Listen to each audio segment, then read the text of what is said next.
¿Qué tal amigos? Muy buenas tardes y bienvenidos a Radar Político. Les habla su amigo Pedro hoy, martes 5 de agosto, esperando que su día esté siendo excelente y les agradezco de corazón que estén conmigo para ver el siguiente video. Si es primera vez que nos estás visitando, te agradezco mucho esa confianza por estar viendo estos videos y por favor, apóyanos suscribiéndote, déjanos ese like para que este video pueda llegar a mucho más gente y suscríbete al canal, activa la campanita para que no pase desapercibida ninguna notificación de cada vez que estamos subiendo video nuevo o tenemos alguna transmisión en vivo.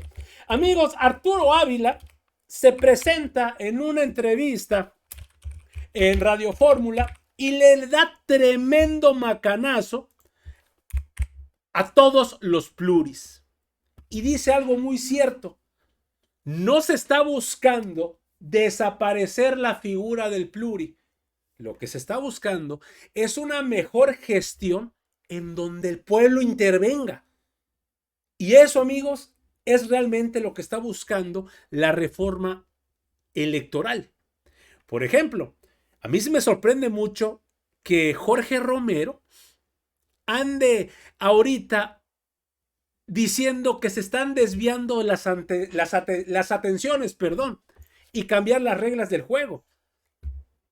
Vean, esto es lo que pone Jorge Romero. Morena quiere desviar la atención y cambiar las reglas del juego electoral. Desde Acción Nacional lo decimos con firmeza, nos opondremos a que se debilite el INE o a que se manipule la voluntad de los mexicanos. Si de verdad quieren una reforma, que convoquen expertos, escuchen a la ciudadanía y se construyan consensos. Amigos, es lo que se está buscando hacer. Dice, en el PAN sí tenemos una propuesta de fondo. Dice, segunda vuelta presidencial, elecciones primarias, nulidad si se interviene con el crimen organizado, voto electrónico, gobiernos de coalición y eliminar la sobrerepresentación. ¡Qué emocionante! Ahora sí quieren quitar la sobrerepresentación cuando en los sexenios prianistas completamente mudos. Y en este caso es donde viene Arturo Ávila y da señalamientos muy en concreto, porque no podemos olvidar, amigos, cómo llegó Alejandro Moreno, cómo llegó Marco Cortés, cómo están llegando diversos panistas, Ricardo Anaya, al Senado de México, cuando el pueblo obviamente no votó por ellos. El político de la semana, y que se va a mantener así durante un largo tiempo, es sin lugar a dudas la reforma electoral que ha sido planteada por la presidenta Claudia Sheinbaum. El día de ayer por la tarde firmó el decreto para formalizar la creación de la Comisión Presidencial para la elaboración de dicha reforma, esta comisión que será presidida por Pablo Gómez. En la línea telefónica se encuentra Arturo Ávila, usted lo conoce bien, él asiste todas las semanas a este espacio con Azucena Oresti, diputado federal, vocero, además de la Comisión para la Reforma Electoral. ¿Cómo estás, Arturo? ¿Qué tal, querido Primitivo? Con el gusto de saludarte, con el gusto de saludar a la gente que nos escucha. Vocero del Grupo Parlamentario de Morena, siempre a tus órdenes, querido Vocero Primitivo. del Grupo Parlamentario de Morena y además, pues uno de las figuras Ya me andas invitando a la comisión ¿A poco no le entrarías a la comisión, Arturo?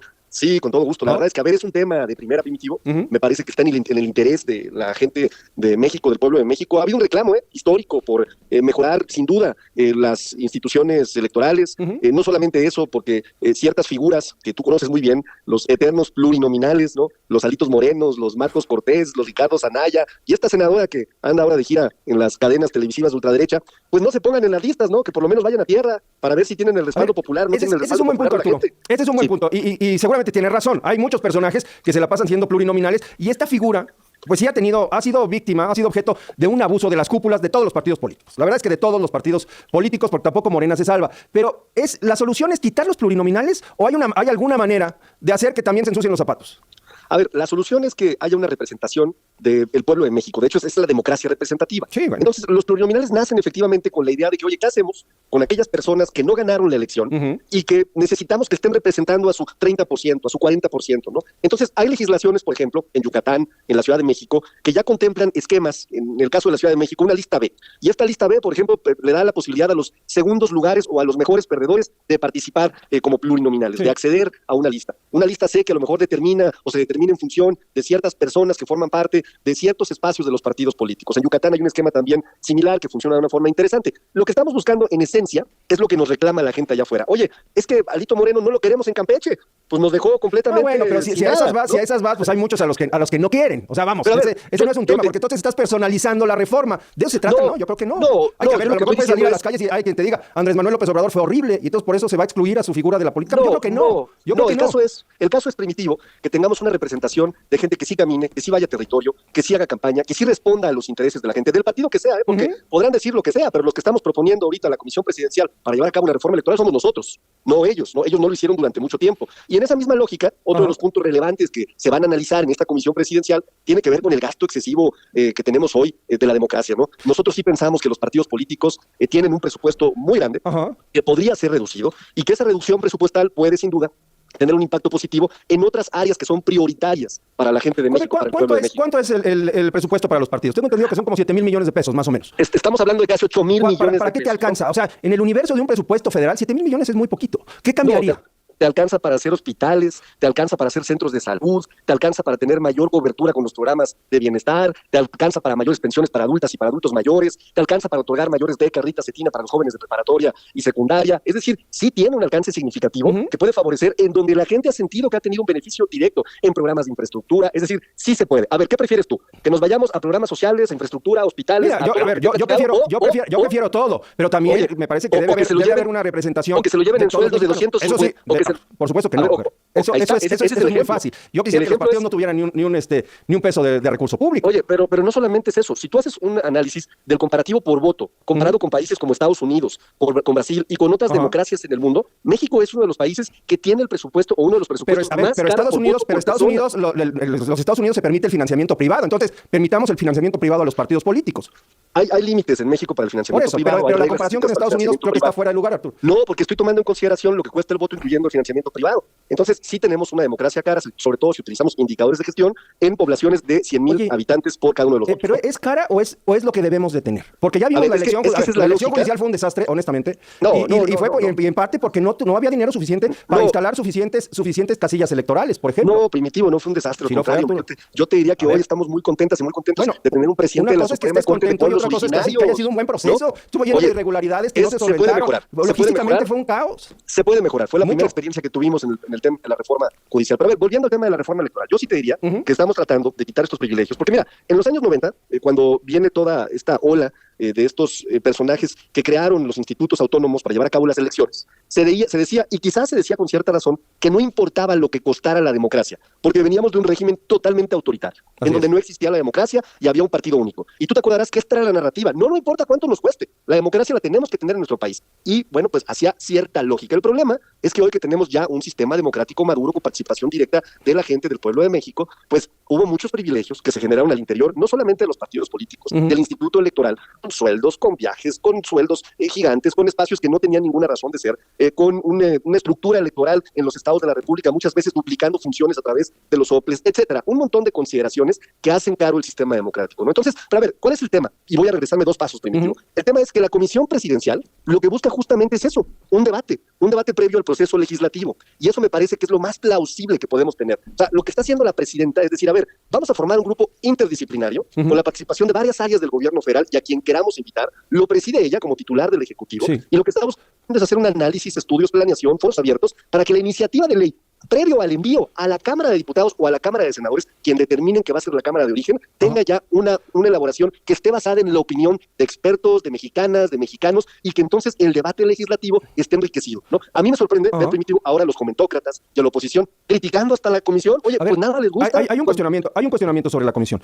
Y ya lo plantearon no solamente comentócratas, también en el INE se ha planteado por parte de algunos consejeros electorales. Y es la integración. Son solamente participantes, solamente integrantes del gobierno federal. Y yo añadiría una cosa más, Arturo. Está Rosa Isela Rodríguez, José Merino, está Ernestina Godoy, está Lázaro Cárdenas Batel, Jesús Ramírez Cuevas y Arturo Saldívar. Todos son de Morena. ¿Por qué no hacerlo plural? En primer lugar, ¿por qué no invitar si no quieres de los partidos políticos, pero sí a otro tipo de expertos, si es que existen en ese terreno, que no tengan además necesariamente afinidad con Morena? Ahí te van 2 consideraciones. La primera es el decreto que se publica, que es un decreto transitorio, sí permite la posibilidad de tener invitados. en esa mesa, que pueden participar en esta comisión. Invitados. Está abierto a poder invitar a gente para que pueda participar y pueda nutrir. ¿Por qué no alguien permanentemente ahí? Porque además ninguno de estos personajes son expertos en temas electorales, por ejemplo. La invitación puede ser permanente, ¿eh? Okay. Es decir, la comisión sí puede determinar una invitación permanente. Pero el segundo tema importante, es decir, vamos a tratar de entender cuál es. O sea, la comisión está antes del proceso legislativo. A ver, en nuestro país, ¿quiénes pueden enviar iniciativas de ley? Pues claro que la Cámara de Diputados, la Cámara de Senadores, el Poder Ejecutivo, los congresos locales cuando tienen una tercera parte, y un ciudadano común y corriente para leyes ordinarias, pero no para reformas constitucionales. ¿En qué parte del proceso estamos? Pues estamos en la creación de la iniciativa de ley apenas por parte del Ejecutivo. De acuerdo. Pues reitero, me parece que es muy plausible porque estamos anticipándonos a lo que tanto se quejaba la oposición. Es que mandan las iniciativas a la Cámara de Arturo, Diputados, que lo hemos visto. Justamente ese es un buen punto, para definir. Tengo que hacer una pausa, Arturo. ¿Me aguantas 2 minutos en la línea? Sí, claro. Vale, perfecto. Volvemos con Arturo. En Grupo Fórmula y continuamos con esta conversación con Arturo Ávila, diputado federal de Morena, vocero justamente de la fracción parlamentaria del partido Morena allá en el Palacio Legislativo de San Lázaro. Arturo, estábamos platicando de la integración de esta comisión que cuenta con 6 representantes del gobierno federal, y yo te preguntaba por qué no invitar permanentemente y de inicio a alguien más que pueda contribuir pues a la integración de saque de esta iniciativa, ¿no? Bien dices, este es el proceso previo al paso de la discusión legislativa, pero ¿no sería mejor enriquecer todo desde un inicio? ¿No le daría mayor legitimidad a un proceso que inicia? Bueno, la legitimidad la tiene un proceso que además está basado en un proceso constitucional que va a ser enviado mediante una iniciativa del Ejecutivo, con un proceso legislativo en la Cámara de Diputados y Cámara de Senadores, ¿no? Se implica reformas constitucionales por una mayoría calificada, por la aprobación de los estados, etcétera, ¿no? Yo te diría que lo primero es lo primero, la creación de la Comisión Presidencial. Y qué bueno que hoy se abre el debate y que tú y yo estemos platicando de esto y que la mayoría de los medios de comunicación y de los representantes de los partidos políticos estén platicando sobre este tema. El segundo tema es, una vez constituida esta comisión que tiene ya la obligación, de acuerdo al decreto transitorio, de reunirse en los próximos días, pues ahí seguramente tendremos ya la información de quiénes serán invitados permanentes, quiénes serán invitados en algunas ocasiones, para poder nutrir esta iniciativa de ley. Me parece relevante mencionar, Primitivo, que es un proceso inédito, porque la iniciativa, es como si la iniciativa del Ejecutivo se estuviera abriendo anticipadamente para que conociéramos el proceso y la iniciativa las y los mexicanos. Y reitero, aquí está la esencia de lo que yo creo que es muy plausible. Arturo, la vamos a ir siguiendo, ¿no? En ese sentido, Pablo Gómez hizo formuló una propuesta de reforma electoral por instrucciones del presidente Andrés Manuel López Obrador en 2022. ¿Qué tanto de esa propuesta tú crees que sea factible plasmar en esta nueva iniciativa? Pues yo creo que en principio los reclamos más importantes del pueblo de México tienen que ver, una, con los plurinominales, y ojo, no se trata de desaparecerlos, se trata de hacer un sistema democrático que esté mucho más cercano a la gente, y dos, sin duda, el gasto de los partidos políticos. Reitero, si tú comparas el gasto de nuestro país con las principales democracias, Reino Unido, Brasil, Estados Unidos, Canadá, sí se gasta más por voto en nuestro país. Creo que podríamos hacer un esfuerzo para que los recursos de la nación no necesariamente costaran tanto en lo que en la materia electoral respecta. Leímos hace rato y los pusimos al aire pronunciamientos de algunas consejeras electorales como Carla Humphrey, como Carla Zavala, que decían, pues queremos participar y nos parece que debimos haber o que tendríamos que ser invitadas a esta comisión. Hay otros pronunciamientos. El fin de semana se publicó un documento de parte de expresidentes del INE, como Lorenzo Córdoba, como Leonardo Valdés, José Waldemar, que fue presidente del IFE, y también como Luis Carlos Ugalde, quien ayer fue criticado por la presidenta de la República. ¿Estaría dispuesto Morena a abrir las puertas al diálogo con estos personajes, a quienes han sido muy criticados, quienes han sido confrontados desde el poder por parte de Andrés Manuel López Obrador y de la propia presidenta Claudia Sheinbaum? ¿Tienen cabida esas voces? Pues a ver, Primitivo, yo creo que ellos ya hicieron el posicionamiento de lo que quieren.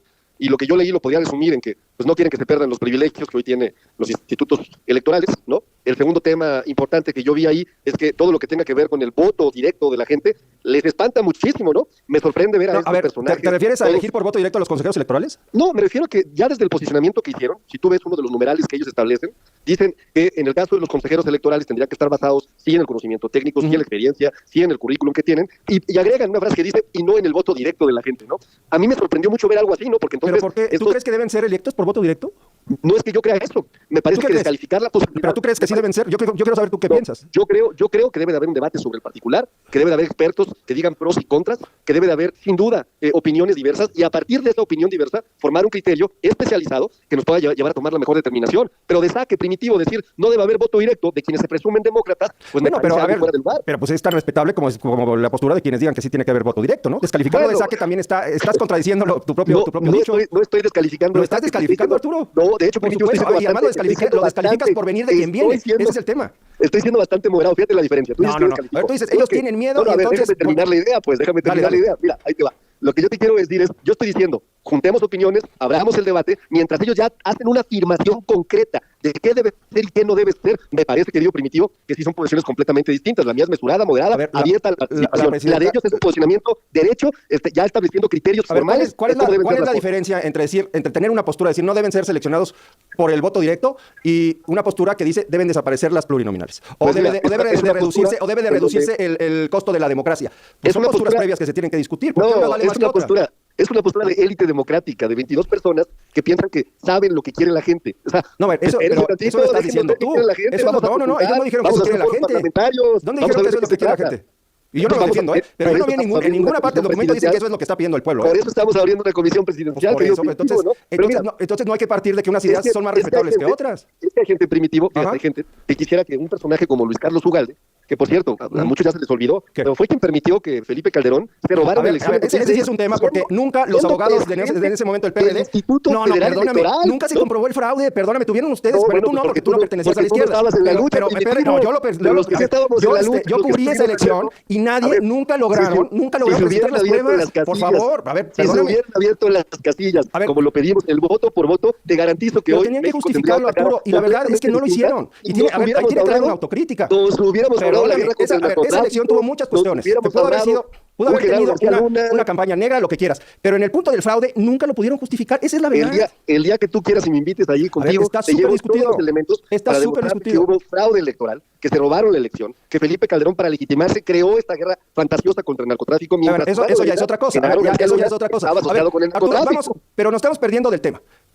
¿Qué se debe hacer para fortalecer al INE y al Tribunal Electoral del Poder Judicial de la Federación? Para evitar que pues se caiga en una debilidad de los órganos encargados de la democracia. ¿Hacia dónde debemos ir dirigidos? Porque además ya nos quedamos... Se debe hacer lo que estamos haciendo. Una comisión presidencial integrada por servidores públicos de las distintas dependencias, con invitación a expertos, a académicos, a personas que puedan aportar, abrir el diálogo a las y a los mexicanos, construir una iniciativa que tenga un amplio consenso, enviarla a la Cámara de Diputados o a la Cámara de Senadores, cual sea la Cámara de origen, abrir foros parlamentarios en la Cámara de Diputados, escuchar las distintas posturas de los grupos parlamentarios en la comisión correspondiente, ver el dictamen, mandarlo al Pleno y que el dictamen sea aprobado en su caso con las reservas, con posicionamientos a favor y en contra. Un proceso legislativo, democrático, auténtico y que esté avalado por la mayoría de los mexicanos. Arturo, en este punto de partida, previo al proceso legislativo, ¿cuáles son los horizontes? ¿Cuándo debería quedar lista esta reforma electoral?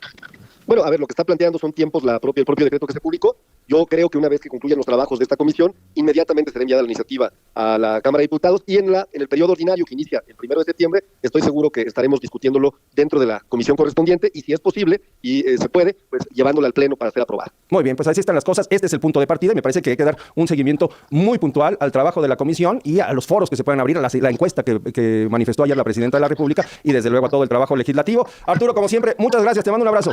Un abrazo, querido Primitivo. Saludos a todas y a todos. Gracias. Ahí está Arturo Ávila, el vocero de la bancada de Morena en la Cámara de Diputados. Pues sí, va a sacar chispas este debate porque está en juego pues la estructura de los organismos encargados de administrar y de procurar el juego democrático en nuestro país en un momento, ojo, en que el Instituto Nacional Electoral y el Tribunal Electoral... Se molestó el chayotero, amigos, y se dio tremendo agarrón con Arturo Ávila. Y es que la realidad, lo que dice Arturo Ávila no está lejos de la realidad. Lo que se está buscando es un acercamiento del pueblo para estos temas de los pluris. No se está buscando eliminar las posiciones. Y obviamente lo que dice, imagínense, Morena es el partido más grande ahorita que tiene el país. Es el que más prerrogativas, es el que más va obteniendo más este dinero del INE. Las prerrogativas, perdón. Es quien obtiene más dinero de por la cantidad de militantes que tiene y la cantidad, pues, de gente que apoya al movimiento. Imagínense, la reforma electoral está hablando de disminuir el monto que se le va a estar dando a los partidos políticos. Morena sería el primer afectado. Morena, amigos, sería el primer afectado. Para que se hagan una idea, y esto, amigos, está en el diario oficial de la Federación. Creo que sí se ve bien así. Creo que lo hacemos un poquito más grande para que... Ahí está, se ve mucho mejor, creo. De un 150%. Ahí está, miren. El financiamiento público que corresponde a cada partido político nacional para el ejercicio 2025, que es vean, es una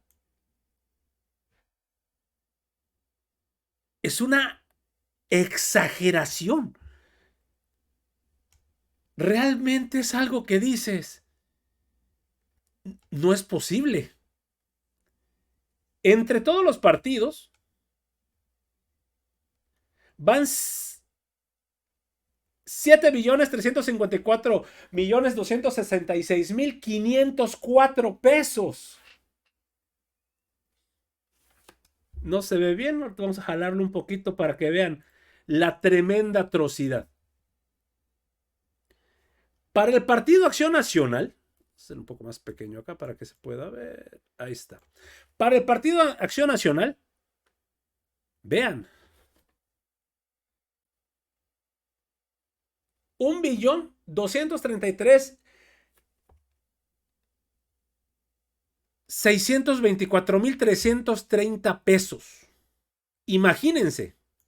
Error, amigos, disculpen, es 1.233.624.330 pesos. Se me estaba cuatrapeando la matemática, amigos, mil disculpas. Eso es para el PAN. Para Morena son 2.486.307.397 pesos. Si nos estamos dando cuenta, el partido más afectado que tendría por el monto de ingreso de la prerrogativa sería Morena. Y Morena dice, prefiero sacrificar esa lana para poder meterla en inversión en los proyectos que ya están, hospitales, salud, todo lo que pueda mejorar la calidad de vida del mexicano. Pero no, obviamente esto para los prianistas, esto es oro puro. Es su gallina de los huevos de oro. Por eso están tan aferrados con esta guerra mediática que están haciendo.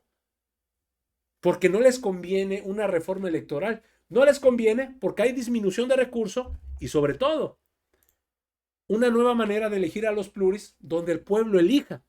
Y se los he repetido muchísimas veces.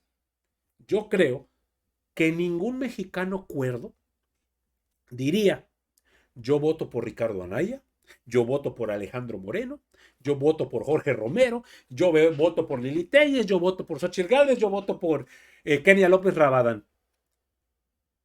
Y hay muchísimos más que mencionar, que créanme, amigos, no deberían estar ahí. Y no solamente del PRIAN, también de Morena.